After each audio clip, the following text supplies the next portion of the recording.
tout d'abord, ta belle énergie ce matin, là, c'est tellement agréable d'être reçu comme ça avec beau sourire, puis on se sent vraiment jusqu'au Portugal, ta positivité, puis ta motivation, puis ton nice vibe, là, fait que c'est vraiment, vraiment très agréable d'être ici. Alors, merci de m'avoir cédé la parole. Moi, je vais juste faire un petit partage d'écran parce que je veux vous montrer juste, en fait, je vais me présenter avec une petite diapo parce qu'il n'y a rien de mieux que des photos pour comprendre qui je suis. OK? Alors, là, vous avez peut-être, il y a de la confusion parce que vous voyez Étienne, Tony ici, c'est quoi ça, comment il s'appelle, c'est qui, pourquoi il y a comme deux noms. Alors, on va dédouaner ça tout de suite, en fait. Euh, donc, le surnom de Tony, il remonte à peu près à l'époque où vous voyez la photo présentement. Donc, ça, c'est une photo qui a été prise, c'était la dernière journée de secondaire 4, je crois. Et à l'école secondaire, j'étais un passionné de planche à roulettes. Alors, je faisais tout le temps la planche à roulettes le matin, le midi, le soir. Et ce que vous devez comprendre, c'est qu'il y avait un planchiste professionnel américain qui s'appelait Tony Hawk aux États-Unis et qui a vraiment marqué ma génération. Mes amis ont commencé à me surnommer Tony pour le plaisir, en fait, juste parce que je commençais à développer des habiletés. C'est un peu à cette époque-là que je me suis intéressé, que j'ai commencé à comprendre, si on veut, l'étonnant pouvoir de nos petites habitudes, qui est mon sujet de coaching de prédilection, donc les habitudes, le changement de comportement. C'est là que j'ai réalisé que lorsqu'on répétait certaines actions avec une certaine fréquence, ça devenait plus facile, plus naturel surtout quand on y intégrait le plaisir. Donc, j'ai décidé de garder mon surnom Tony. Le C, c'est simplement la prononciation du C de Chartrand, en fait, en version anglophone. J'ai toujours l'intention à un moment donné de faire du contenu anglophone, mais les Anglais sont incapables de prononcer le prénom Étienne. Ça ressemble toujours à quelque chose comme ATN. Alors, Tony, ça passe bien. Puis au Portugal aussi, c'est plus facile. Donc, voilà. Par contre, ce que vous devez savoir, c'est que je n'avais pas des aussi bonnes habitudes, si on veut, dans toutes les sphères de ma vie. OK? Là, la deuxième photo que je viens de partager à l'écran, c'est lors de ma soirée de graduation de mon baccalauréat en biotechnologie, parce qu'à la base, moi, je suis un scientifique, mais oui. Et là, il y a quand même trois choses sur lesquelles j'aimerais que vous portiez votre attention, cette photo-là. De un, il y a mon teint orangé. Là, je ne sais pas si c'est sûr qu'il y a une exposition solaire quelconque à un moment donné. La deuxième chose, c'est que j'ai un tuxedo en or qui était pour la souligner justement à la graduation donc de mon bac en biotech à Ottawa. Mais la chose la plus importante sur laquelle j'aimerais que vous portiez votre attention, c'est ce que je tiens à la main, c'est mon trophée. Parce que ce soir-là, il y a eu une remise de trois trophées, en fait, qui a été faite avec amour et bienveillance par mes collègues, en fait, nos semblables. On votait pour la personne qui avait eu les meilleures notes académiques, la personne qui avait été la plus drôle pendant tout le bac et la personne qui avait le plus procrastiné. Et c'est moi qui ai été l'heureux récipiendaire du prix de la procrastination. Mesdames et messieurs, c'est même pas une joke. Alors, c'est, même si ça a été fait avec amour et bienveillance, c'est que j'étais très heureux de recevoir ce prix. Il y a eu un effet négatif un peu sur la suite de ma vie parce que c'est venu nourrir l'image que j'avais de moi-même, qui était une personne qui procrastinait beaucoup. Et qu'est-ce que ça fait un procrastinateur? Eh bien, ça procrastine et ça remet toujours à plus tard ce que ça devrait faire maintenant. Donc, j'ai traîné cette procrastination-là longtemps avec moi jusqu'à Montréal, c'est une maîtrise en biochimie, un MBA. Et c'est venu affecter mon estime de moi parce que quand on remet des trucs toujours dernière minute, c'est toujours des trucs qui sont passables, corrects, bien, mais c'est pas excellent. Je savais que j'étais capable de faire des choses excellentes, donc c'était très, très, très frustrant. Donc, j'ai commencé à lire des livres sur le sujet, j'ai commencé à suivre des formations, j'ai commencé à écouter des podcasts et à un moment donné, j'ai accumulé plein, plein, plein d'outils et de connaissances et c'était le temps de tester pour voir si ces outils-là fonctionnaient. Donc, en 2018, je me suis lancé le défi de publier une capsule vidéo par jour sur les médias sociaux pendant une année complète. Donc, c'était un espèce de pèlerinage de capsules vidéo positives et inspirantes dans lesquelles je partageais des trucs, des outils pour aider les gens à surmonter leur procrastination en lien avec les habitudes, la motivation, les neurosciences. Je me suis formé en coaching aussi dans ce moment-là. Et aujourd'hui, j'ai vraiment l'immense privilège de pouvoir accompagner les gens à mettre en place des micro-changements dans leur vie pour les aider à obtenir des résultats triomphants. Donc, ça, c'était ma petite intro. Et là, je voulais vous expliquer un concept tellement fort que je pense que, en fait, c'est au cœur de mes enseignements. Et c'est ce qui, selon moi, va vous apporter le maximum de valeur en peu de temps aujourd'hui. J'aime me faire un malin plaisir de chambouler les croyances des personnes qui rentrent dans mon univers, puis surtout en lien avec le changement de comportement. On a beaucoup de croyances qui sont erronées ou qui ne sont pas la bonne approche, si on veut. Et c'est pour ça que je voulais vous parler de la nuance entre un changement d'habitude qui est basé sur des objectifs, qu'on a très souvent tendance à se fixer en tant qu'être humain, entrepreneur, et un changement d'habitude basé sur l'identité. OK? Donc, Là, ce que je veux vous expliquer, c'est qu'il y a 3 niveaux possibles pour changer nos comportements. OK? Le premier niveau possible, ça consiste à changer les objectifs qu'on souhaite atteindre. Par exemple, perdre du poids, écrire un livre, gagner une course, démarrer notre entreprise, etc. OK? Ça, c'est le premier niveau. Deuxième niveau, c'est les processus ou les systèmes. Donc, par exemple, mettre en place une routine quotidienne de marche, désengorger notre bureau pour avoir plus d'espace pour travailler et être moins perdu, vous bloquer des périodes de temps dans la semaine pour travailler sur votre projet d'entreprise, etc. Okay? Puis ce que vous devez savoir, c'est que la plupart des habitudes qu'on va développer dans notre vie sont associées à ce deuxième niveau de changement-là, les actions qu'on pose. C'est ça, les processus ou les systèmes. Ensuite de ça, le troisième niveau possible, qui est le plus puissant des trois, ça consiste à modifier notre identité. OK? Ce niveau-là, ça concerne en fait le changement de nos croyances. Donc, c'est-à-dire tout ce qu'on croit vrai par rapport à nous, les jugements qu'on a sur nous-mêmes, sur les autres personnes autour de nous aussi. OK? Donc, je résume très rapidement les 3 niveaux possibles pour changer nos comportements. Premier niveau, les objectifs qui font référence à ce qu'on souhaite atteindre ou obtenir. Deuxième niveau, les processus font référence aux actions qu'on va poser. Et notre identité, mais ça fait référence aux choses qu'on va croire. OK? Maintenant, dans un contexte où on souhaite mettre en place des habitudes durables sur le long terme, le problème, c'est pas qu'il y a un niveau qui est meilleur ou pire qu'un autre. OK? Tous les niveaux de changement sont utiles à leur manière, sauf que le problème est lié au sens du changement. Je vous explique, écoutez bien. Donc, la majorité des gens là, qui vont débuter un processus de changement d'habitude ou de changement de comportement vont se concentrer sur ce qu'ils veulent obtenir. OK? Ça va donc les conduire à développer des habitudes qui sont basées sur des objectifs. L'alternative à cette approche-là, ça consiste à créer des habitudes que j'aime appeler identitaires. Donc, en commençant par se concentrer sur le type de personne qu'on souhaite devenir. Okay? Je vous fais une petite mise en scène pour que vous compreniez bien la nuance. Imaginez que il y a 2 personnes qui résistent à une envie de fumer, que je leur propose une cigarette. Puis là, la première personne va me répondre « Non merci Tony, j'essaye d'arrêter ». Okay, ça semble être une bonne réponse à première vue, mais cette personne-là, elle croit encore être un fumeur ou une fumeuse, okay, qui essaye d'arrêter finalement. Elle espère que son comportement va changer, même si elle conserve les mêmes croyances. Okay? Maintenant, la deuxième personne à qui j'offre une cigarette va refuser en me disant « Non merci Tony, je ne fume pas ».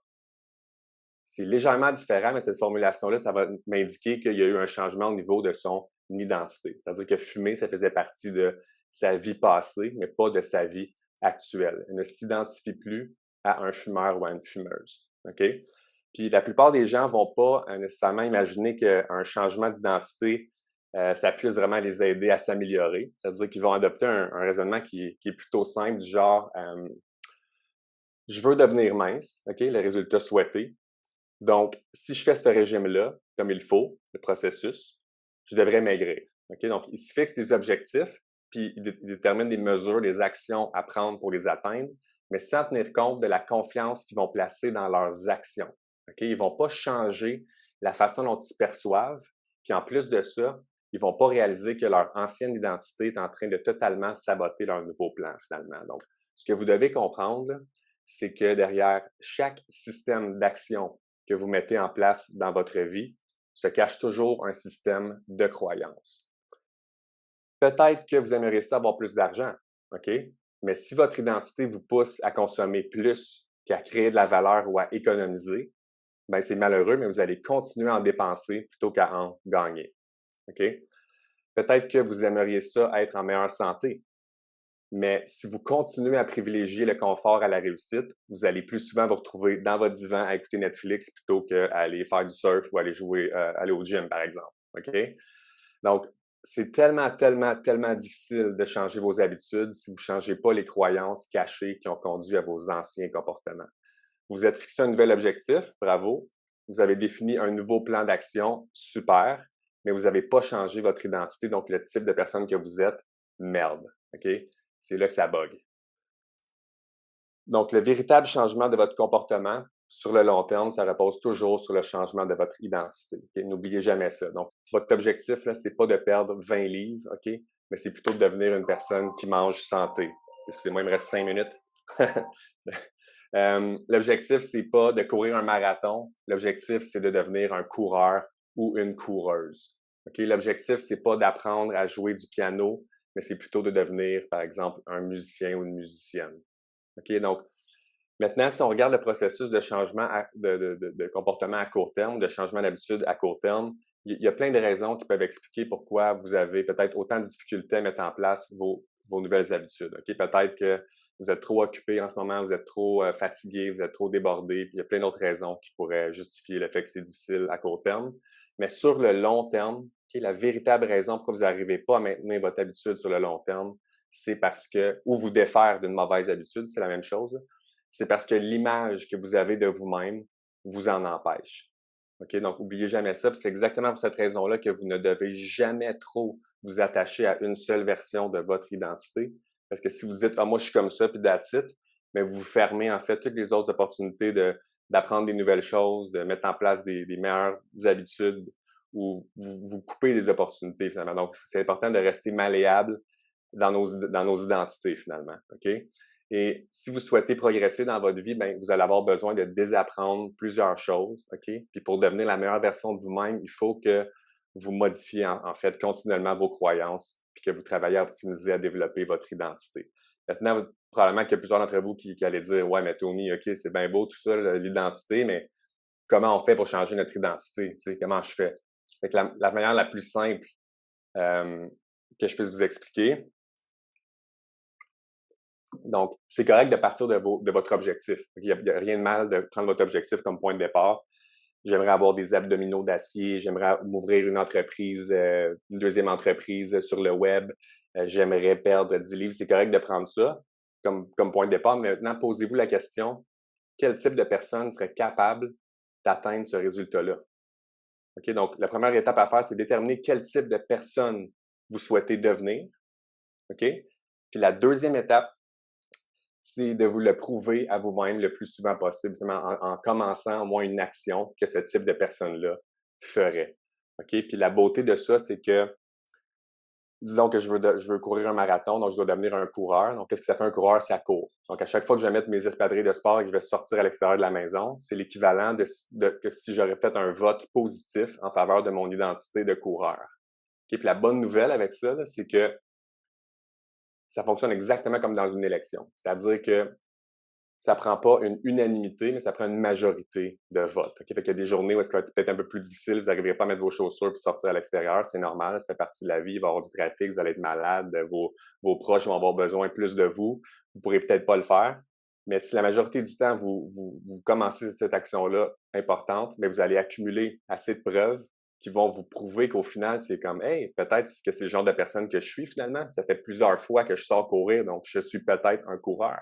Comprenez? Donc, ça, c'est la façon la plus simple que je peux vous expliquer. Donc, déterminez le type de personne que vous souhaitez devenir. Puis après ça, prouvez-vous-le à vous-même le plus souvent possible. Puis comparez à chaque fois que vous commencez cette action-là importante, c'est comme si vous faisiez un vote positif en faveur de cette nouvelle personne-là que vous essayez d'incarner. Puis à la longue, qu'est-ce qui se produit? Quelque chose de magique, c'est qu'à un moment donné, notre discours intérieur, il commence à changer parce qu'on a accumulé assez de preuves qui nous prouvent que, hey, finalement, c'est ce genre de personne-là que je suis. Donc, ça, c'est ça l'étonnant de pouvoir des petites habitudes et des petites actions, finalement, c'est que ça nous permet de devenir quelqu'un d'autre. OK? Donc, c'est ça donc, j'espère avoir réussi à nuancer un peu la différence entre fixer des objectifs puis les changements d'habitude identitaires. Puis je pense que c'est tellement plus durable et bénéfique si vous êtes capable de faire le shift au niveau de quel type de personne serait capable d'obtenir ça. Puis là, il me reste 1 minute, puis je voulais juste partager quelques petites habitudes personnelles, en fait, qui m'ont aidé à vivre ma vie de rêve au Portugal. Moi, je suis déménagé avec mon épouse depuis le mois de novembre au Portugal. Il y a plusieurs raisons qui expliquent ça. Je ne pourrais pas vous donner les 15 raisons qu'il y a, mais il y en a plusieurs. Mais il y a la fiscalité, le soleil, le fait que j'ai organisé les retraites de coaching vacances ici. Mon épouse, elle a habité ici quand elle était petite. Il y a plein de raisons. Mais ce qui m'a permis d'arriver ici, en fait, c'est des habitudes numéro 1, c'est la santé. Je vous dirais, je ne le cacherai pas. Si vous n'avez pas d'énergie vous avez de la misère à passer au travers vos journées, il faut mettre en place des changements pour booster votre niveau d'énergie parce que si vous voulez apprendre des nouvelles choses, créer une deuxième business on the side ou en partir une première en gardant votre emploi initial pour essayer d'avoir une deuxième source de revenus, ça va vous demander de l'énergie. Donc, c'est important de vraiment faire attention de votre santé. Donc, moi, c'est l'entraînement, donc physique. Moi, j'aime beaucoup en salle de sport pousser des poids pesants. L'alimentation, donc j'ai depuis presque 1 an maintenant, j'ai intégré une habitude de jeûne prolongé. Donc, un 72 heures au moins par mois où est-ce que je mange pas. Puis j'organise d'ailleurs des co-ops, puis je vais l'expliquer dans les dernières 4 minutes qui me restent. C'est pour que j'explique un peu mes services, Caro, c'est ça? Je vais pouvoir embarquer là-dessus. J'ai un journal aussi quotidien que j'ai créé à la suite de mon défi de publier une capsule vidéo par jour pendant 1 an. Vous comprendrez que j'ai dû consommer, apprendre plusieurs trucs, recueillir plein de matériel pour faire des capsules pertinentes. Fait que moi, j'ai créé le journal triomphal, en fait, qui est... Où est-ce qu'on peut le trouver, Étienne? Ouais, je vais mettre la slide. Je vais refaire un partage d'écran. Vous allez pouvoir noter mon site web. Ça sera pas long. Alors que je vous présente ça rapidos. Toi, là, dans le fond, t'es coach en PNL. Ça, tu nous l'as pas dit. Pas PNL, en fait, mais c'est neurosciences, en fait. Mais les techniques que j'ai apprises se basent sur la PNL, en fait. C'est juste que c'est des techniques qui ont été validées par les neurosciences. Donc, ça veut dire qu'ils ont fait des expériences d'imagerie par résonance magnétique quand on déroulait les questions pour voir qu'est-ce qui se passait dans le cerveau. Donc, moi, c'est ça qui m'a interpellé beaucoup parce que j'ai quand même une maîtrise en biochimie. Donc, le volet scientifique, c'est important pour moi que ce soit des techniques qui soient validées par la science, parce que c'est ce qui me passionne. Je pense que c'est la façon de procéder. Donc c'est ça, coach en neurosciences, et j'enseigne maintenant à l'Institut de neurosciences appliquées du Québec. Et ce journal-là, en fait, c'est un peu le résultat de mon pèlerinage de capsules vidéo. À l'époque, je récoltais aucun courriel, je vendais aucun produit, j'avais pas encore de site web. J'ai vraiment juste fait ça pour moi-même, me prouver à moi-même que j'étais capable de faire une action importante à chaque jour. Puis j'ai créé ce journal-là qui est un hybride, en fait, un journal quotidien, puis un regroupement des plus puissants outils que j'ai trouvés pour faire le suivi de nos habitudes, prendre un journal décisionnel, prendre des meilleures décisions, réfléchir au 2e degré, outils pour définir vos peurs, une matrice de productivité, comment optimiser vos listes de tâches. Donc, il y a vraiment plein d'outils agréables. Vous pourrez aller le voir sur tonyc.coach/journal, en fait. Et, c'est un journal de combien de temps, Tony? Ça dure, si vous l'utilisez à chaque jour, ça va vous durer 2 mois. Je suis en train de travailler sur une version nouvelle, en fait, avec des petits correctifs qui va être pour 3 mois parce que les cohortes d'accompagnement que j'offre aussi, donc il y en a 3 par an. Normalement, c'est sur 3 mois. Donc, j'aide les gens à créer leur chemin neuronal parce que les répétitions, donc après 30 jours de répétition, il y a comme un petit sentier de neurones qui se forme dans notre cerveau. Après 90 jours de répétition, c'est rendu un chemin de neurones. Puis après 180 à 365 jours de répétition, là, c'est rendu une autoroute neuronale. Et donc, moi, j'aide les gens à créer leur chemin neuronal pour vraiment... Je suis un coach d'action, j'aide les gens à développer de la constance, finalement. C'est ça qui serait la façon la plus simple de vous expliquer ce que je fais. Et voilà. Puis sinon, en fait, donc les autres habitudes, en fait, les habitudes sociales, je veux dire, moi, c'est virtuel, mais si vous pouvez développer une habitude d'aider les autres quand vous pouvez, ça, c'est vraiment génial. Donc, soyez généreux, ça vous revient tout le temps, finalement. Donc, d'offrir votre aide, moi, ça m'a beaucoup servi. Développer des relations. On est des êtres humains sociaux, c'est des relations qu'on développe, même si notre business est, en tout cas, dans mon cas, est 100% en ligne. Je développe quand même des relations avec les gens, puis ça, c'est important. C'est une très bonne habitude aussi qui me sert beaucoup. Puis au niveau de mes revenus, c'est de diversifier mes sources de revenus et placements, finalement. Le Portugal, il y a 0% de taxe sur la crypto-monnaie.